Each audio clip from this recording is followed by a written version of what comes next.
la voix qui tremble, le cœur qui bat 200 à l'heure, les mains moites ou l'envie de fuir. Si cela vous arrive lorsque vous vous apprêtez pour un entretien, un discours ou une simple prise de parole en réunion, alors vous faites partie des 75% de la population qui souffre de glossophobie. En d'autres termes, la peur de parler en public. Mais la bonne nouvelle, cette peur peut être vaincue. Et c'est exactement ce que je vais vous montrer dans les quelques prochaines minutes. Bienvenue sur The White Bear. Si vous recevez une quelconque valeur de cette vidéo, alors likez et abonnez-vous. On y va. Naturellement, la première question à se poser est d'où vient cette peur? Car vous ne pouvez pas battre ce que vous ne connaissez pas.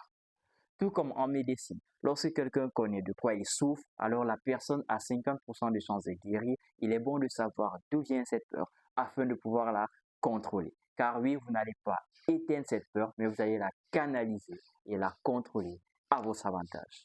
Notre cerveau est programmé pour détecter le danger. C'est un état primitif que nous avons depuis l'ère préhistorique où l'on marchait encore avec le dos courbé. Car à cette ère, toute personne qui était rejetée du groupe, cela était équivalent à un danger mortel. Donc, une fois que on nous retire du groupe et on se place devant le public, notre cerveau détecte cela comme une menace sociale.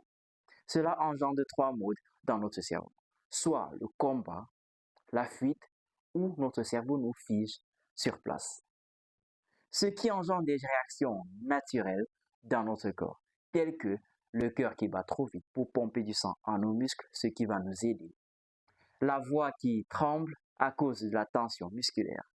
Les mains qui tremblent à cause d'un excès d'adrénaline. Ou même la bouche qui devient sèche parce que le corps naturellement veut économiser des ressources essentielles telles que la salive. Voici la vérité qui va vous libérer. Ce n'est pas un manque de compétences. Ce n'est pas que vous n'êtes pas assez bon, c'est juste votre système nerveux qui fait son travail. Mais le problème est qu'il fait un travail pour une peur qui n'existe pas. Car personne ne va vous attaquer si vous faites une erreur. Et personne ne va vous rejeter du groupe. Dans le pire des cas, quelqu'un va juste s'ennuyer pour quelques minutes et c'est tout. Souviens-toi de la dernière fois que tu es allé à une conférence ou un séminaire. Tu étais parti pour écouter la personne qui parlait, pour soutenir un ami, ou bien tu étais parti pour critiquer et juger cette personne.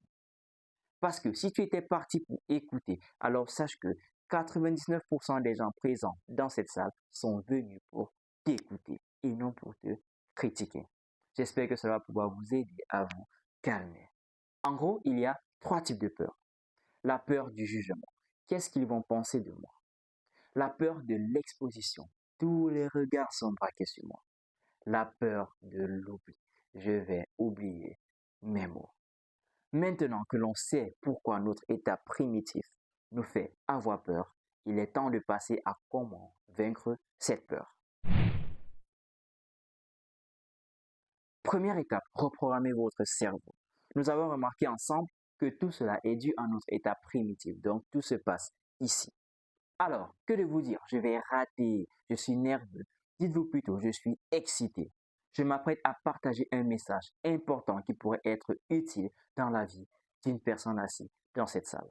Cela est très important car des études démontrent que 30% des personnes qui changent leur état d'anxiété à de l'excitation performent beaucoup plus mieux que ceux qui changent leur état d'anxiété à un état de calme.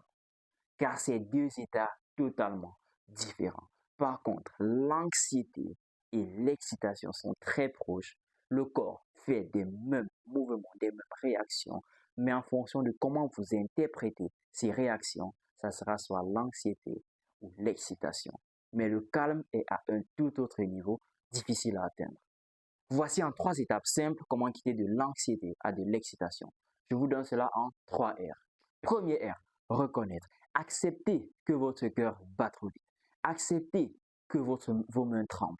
Acceptez que vous avez la bouche sèche et dites-vous que c'est normal. Deuxième R, réinterpréter. Vous devez interpréter tout cela comme quoi votre corps est en train de se préparer pour votre performance. Troisième R, vous devez rediriger cela. Vous devez vous dire, cette énergie, vous devez l'utiliser pour être présent, car il y a quelqu'un dans la salle ou dans l'audience qui a besoin de vous écouter. Souvenez-vous de ceci, l'authenticité bat toujours la perfection à chaque fois. Alors, essayez cela quelques minutes avant votre prise de parole afin de mieux vous préparer et quitter de cet état d'anxiété à de l'excitation. Deuxième étape, vous avez réussi à passer de l'anxiété à de l'excitation. Voici où 90% des gens font erreur. Ils préparent le contenu de ce qu'ils vont dire, mais ils oublient de préparer le corps et le mental. À ce niveau, qu'est-ce qu'il faut faire? Je vais vous donner un protocole à suivre 24 heures avant et puis le jour J de votre présentation. Alors, 24 heures avant, lorsque vous êtes en train de vous préparer, vous avez deux étapes très importantes à faire. Première chose, visualisation positive. Comme tout grand athlète, vous allez voir les footballeurs, les athlètes, les basketteurs, lors du dernier entraînement, vous allez les voir, le temps, ils vont s'arrêter et ils seront dans leur esprit. Qu'est-ce qu'ils font? Ils sont sur le terrain en train de s'entraîner, mais ils visualisent déjà la réussite. Visualisez le public en train de sourire, en train de vous acclamer. Visualisez votre réussite. Cela est très important. Deuxième chose très importante à faire. Une fois vous avez fini la visualisation, alors entraînez-vous en temps réel. Levez-vous, ne vous asseyez pas. Restez debout. Agissez avec les gestes concrets de votre présentation. Assurez-vous que vos gestes suivent vos mots. Essayez d'être le plus réaliste possible. Parlez à voix haute et non dans votre tête. Cela est très important. Car plus vous répétez ce que vous allez faire le jour J, plus votre corps va s'adapter. Une fois tout ceci fait, 24 heures avant votre jour de présentation, nous voici venus au jour J où vous devez parler. Mais avant que je ne continue, j'ai failli oublier. 24 heures avant, essayez aussi de vous chronométrer pour voir si vous êtes dans le temps. Vous devez pouvoir respecter le temps alloué pour vous, car je parie que vous avez déjà eu à assister à des présentations où une personne parle beaucoup plus que ce qu'il ne fallait. Ou lors d'une intervention, en réunion, etc., quelqu'un prend plus de temps et cela devient ennuyeux. Le pire, c'est lorsqu'il faut qu'on vienne vous interpeller, que vous avez dépassé le temps ou que vous n'avez plus qu'une minute. Cela est gênant et ça montre que vous n'étiez pas préparé. Un gros manque de professionnalisme. Donc, comme je disais, nous voici le jour J.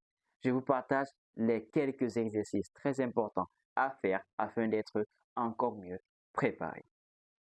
Première chose, quelques heures avant votre prise de parole, adoptez une posture de confiance. Si vous êtes debout, marchez droit le torse bien ouvert. Si vous êtes assis, asseyez-vous de manière confortable. La chaise là est la vôtre, alors prenez la place que vous méritez. Si vous êtes en train de marcher, marchez droit et regardez les gens dans les yeux. Commencez à adopter cette posture de confiance quelques heures avant votre présentation, car cela va booster votre testostérone. Et oui, même les femmes ont de la testostérone, ce qui va automatiquement élever votre niveau de confiance. En même temps, cela va baisser le taux de cortisol, ce qui réduira instantanément votre stress. Donc là, vous avez adopté la posture de confiance. Ensuite, faites de la respiration tactique. Inspirez profondément pendant environ 4 à 5 secondes en fonction de votre capacité. Retenez cette inspiration pendant le même nombre de temps et puis expirez pendant ce même laps de temps. Répétez cela 3 à 4 fois, même 5 fois avant de monter sur scène. Cela va pouvoir vous remettre sur les rails. Cela est comme un reset interne. Tout comme quand votre boîte Wi-Fi dérange, qu'est-ce que vous faites? Vous débranchez et puis vous rebranchez. Cela est très important. Ceci étant fait, qu'est-ce qu'on fait par la suite? Vous êtes sur le point de monter sur scène. Une chose que beaucoup de personnes négligent et que d'autres n'aiment pas le faire, c'est très important. Afin de travailler votre voix, il est capital de faire des virelangues. Mais avant de faire des virelangues, on va faire un petit exercice préparatoire, c'est de fredonner des ça libère vos lèvres, ok? Une fois que vous avez libéré vos lèvres, Vous devez faire des virelangues. J'espère que je vais m'en sortir. On y va. Un chasseur chassant chassait sans son chien de chasse. Ouh, j'ai réussi. Un chasseur chassant, je vais m'arrêter là. Vous devez faire cela aussi rapidement que possible. Commencez doucement et puis accélérez. En faisant cela, vous allez travailler votre articulation et pouvoir mieux vous exprimer avec pertinence et conviction. Ceci étant fait, qu'est-ce qu'on fait par la suite? Ceci est vraiment très important. Je vous prie de prendre des notes. Que de vouloir mémoriser tout votre script, déjà non, je suis totalement contre ça et la majorité des professionnels sont contre cela. Ce que vous devez faire est le suivant. En 3 étapes, première étape, mémorisez votre introduction. Cela a une importance inimaginable. C'est grâce à l'introduction que votre public aura l'envie de vous écouter. Ça va les donner l'appétit, ça va attirer leur attention. Mémorisez cela mot par mot et écrivez-le si nécessaire. Deuxième chose très importante, c'est votre conclusion. Comment allez-vous conclure? Quel message voulez-vous que les gens retiennent? Qu'est-ce que vous aimeriez qu'on pense de vous à la fin de votre présentation? Cela est important et à mémoriser mot par mot. Il y a des moments où vous parlez et puis une coupure de lumière ou un incident. Il vous faut terminer sur le coup. Si vous aviez déjà mémorisé votre conclusion préalable, alors vous allez toujours terminer sur une bonne note que de terminer en bafouillant, en bégayant sans savoir quoi dire.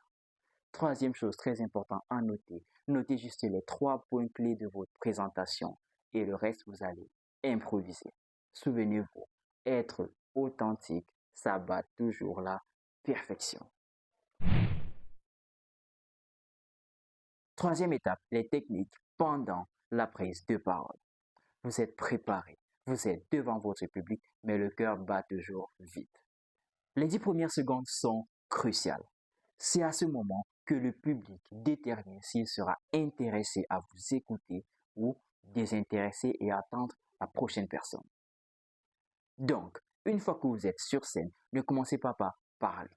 Positionnez-vous droit, respirez et regardez votre public pendant 2 à 3 secondes. Ce calme, ce silence montre de l'autorité et vous permet de vous centrer.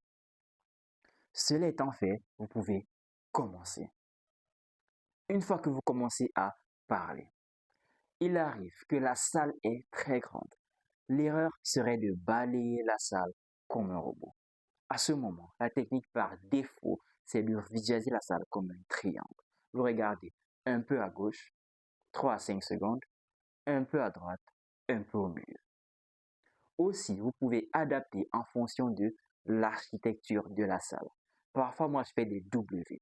En haut, en bas, au fond là-bas, ici, et puis là-bas. OK? Adaptez selon l'architecture de la salle. Mais surtout, ne faites pas cette erreur de fixer une seule personne ou d'aller comme un robot sur chacune. Très important, parce que quand vous utilisez l'une de ces techniques de visualisation, cela donne l'impression que vous parlez à chacun présent dans la salle de manière individuelle. Et là, la personne se connecte beaucoup mieux à votre discours. Maintenant, que faire lorsque vous avez des trous de mémoire?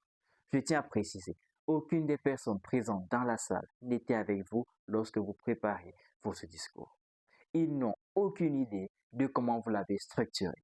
Alors, si l'erreur que vous faites est quand même très grave ou a été vraiment remarquée par tout le monde présent dans la salle, vous pouvez juste vous calmer, prenez une pause d'environ 2 secondes et dites « laissez-moi reformuler ».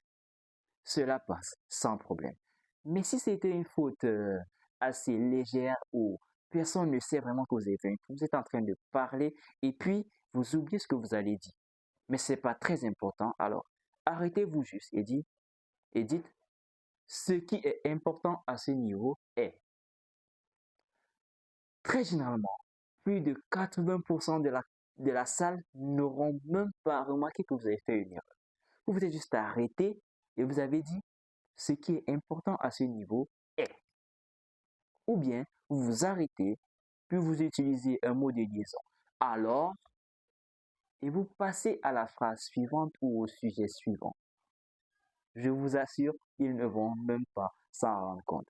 Parfois, vous finissez et les gens vous félicitent d'avoir fait une belle présentation. Essayez cela la prochaine fois, mais surtout, ne dites pas désolé, j'ai fait une erreur, je vais recommencer. Ne faites pas cela, c'est pas bien. Sauf vraiment dans les cas d'une erreur vraiment grave ou en montant, vous avez glissé, vous êtes tombé. Ça, c'est physique, c'est tout le monde l'a vu, alors il faut littéralement recommencer. Ok? Dernière chose, il faut apprendre à marquer des pauses. Lorsque vous parlez, si vous dites un truc important, marquez une pause juste après. Ça permet à ceux qui vous écoutent de digérer ce que vous avez dit. Cela vous permet aussi d'observer et de savoir les qui sont vraiment intéressés et est-ce que ces personnes sont vraiment avec moi. Marquez des pauses lorsque vous voulez changer de sujet, vous voulez changer de paragraphe ou à la fin d'une phrase. Et aussi, marquez des pauses lorsque vous posez une question rhétorique, c'est-à-dire une question que vous allez vous-même apporter la réponse. Ceci étant dit, vous avez donc appris pourquoi vous avez peur, comment contrôler cette peur avant de monter sur scène et puis pendant que vous êtes déjà sur scène en train de parler. Si vous avez appris quelque chose dans cette vidéo, alors likez et abonnez-vous pour ne manquer aucune de nos prochaines vidéos. Sur ce, je vous souhaite bon courage dans vos prochaines présentations. Prenez soin de vous et à la prochaine.